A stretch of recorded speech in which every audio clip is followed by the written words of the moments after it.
tayo naroon. Ipapatalo sa hindang laban. Hindi umulong kahit sa larangan. Ganyan ka lang, lahi ng mga Pinoy. Hindi ka nang magsunog, kaya natin itagoy. Likas na sa ating pagiging matapang. Sa kahit ang lamang, kaya natin mga Pinoy. Hindi tayo atras, mahirap ay kaya lumabas. Basta yapit lang sa taas, para sa panlan. Likas man ako sa Pinas, para meron pang bigas. Siguraduhin ang bawi, ang gutom at hirap. Kahit saan dapat tayo naroon, ipapatalo kahit anong laban.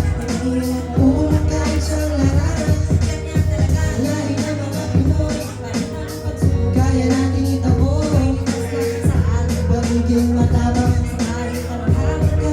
Kaya natin Pilipinas, ang lupain kinagistan, ngunit bakit hanggang ngayon ay hindi ko masilayan ang maganda na kinaharap-harap sa ating bayan. Kung lahat ng Pilipin ay lubog sa kahirapan, yan ang pangunahin na problema. Bakit ang bansang Pinas ay di mabago ang sistema? Kaguluhan, kahirapan ng ating natatamo. Kung ina ating dalay parang landas na mabato. At ang karamihan sa atin ay walang mga trabaho. Dahil hindi nakatapos ang pangarap ay naglaho. Ang krimen lumalaganap, isa lang ang dahilan. Maitawid lang ang gutom kahit sino sasaktan. Tumataas na ang bilihin, pati kilo ng bigas. Ang ating mga problema, sino ba ang luluto? Sino magbibigay sagot sa ating mga pangangailan? Dahil ang mga pinuno ay hindi rin maasahan.